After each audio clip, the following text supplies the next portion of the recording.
ये जैसे master plan आपने बताया 2031 में है, तो ये ऐसा बिल्कुल एग्जैक्ट है कि तभी ही एक्वायर होगा? कहीं गवर्नमेंट ने कोई चीज़ की वजह से डिले कर दिया है एक्वाजिशन, तो उसमें क्या होता है फिर? देखो, सरकार का एक्वायर तो होगा बट डिले हो सकता है। ये आप मान के चलो, सरकार 2 साल पहले भी ले सकती है, 4 साल बाद भी ले सकती है। सरकार को जहाँ जहाँ डिमांड आती है उस हिसाब से काम करती है। अथॉरिटीज़ के पास जो जहाँ ज़मीन की रिक्वायरमेंट आई उस हिसाब से काम करती है। तो वो उसको तो जो ज़मीनें हैं, लैंड बैंक है, उसके लिए तो गोल्ड माइन है। एक्वायर करेगी जब ये आने बेच पाएगी। तो एक्वायरेशन ऐसी प्रक्रिया है जो चलती रहती है हमेशा। अब किस एरिया में पहले आएगा, किस में बाद में आएगा, इसमें थोड़ा सा उनका मास्टर प्लान के बावजूद भी ये कभी कभी दिक्कत रहती है।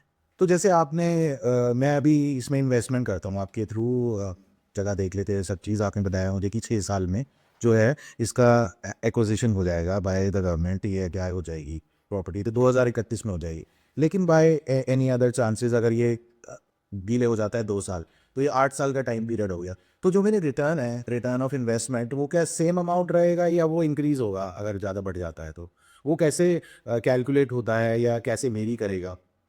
तो ज़मीनों की कॉस्टिंग हर साल बढ़ती है। सरकार ये नहीं जो साल लिया है वो अगले साल ही वही देगी, क्योंकि उसकी कॉस्टिंग को बढ़ा दी जाती है। किसान बहुत एजुकेशन करते हैं और किसान से ज़मीन लेना अथॉरिटी के इतना आसान होता नहीं। किसान के हम तो कितना फाइट नहीं करते, पर किसान बहुत फाइट करता है उस तरह। वो हमसे ज़्यादा सर के बैठ बैठो, तो उसको तो हमेशा, यदि उसको मुआवजा कम है तो उसके लिए बहुत ज़बरदस्त फाइट करता है। तो अथॉरिटी भी जाती है कि फाइट होगी होगी, तो हर साल वो बढ़ाती रहती है, क्योंकि इसको ज़मीन नहीं मिलेगी, लोग कॉलोनी काट देंगे उस ज़मीन पे। तो अथॉरिटी को चिंता रहती है कि हम इसको बाजे पैसे नहीं देंगे इनको, तो ये किसान ज़मीन हमें नहीं दें। तो इसलिए बढ़ता रहता है, कोई फिक्स रेट नहीं है कि ये इस साल इतना मिल रहा है तो अगले साल कितना बढ़ेगा। वो ऑन एन एवरेज 10% के आसपास बढ़ता रहता है। कभी ज़्यादा बढ़ जाता है, कभी कम बढ़ता है, कि एवरेज इतना आता रहता है, सुपर ही आता है। तो इस आपको शायद जितना लेट मिल जाएगा उतना मुआवजा आपको बढ़ जाएगा। तो इसमें आपकी भिन्न सिचुएशन है, इसमें नुकसान नहीं है कि मेरी कोई चीज़ इतनी पुरानी हो गई, बिक नहीं रही, तो मेरे को वही रेट मिलेगा, ऐसा नहीं। इसमें मैं जैसे आपसे शुरुआत कर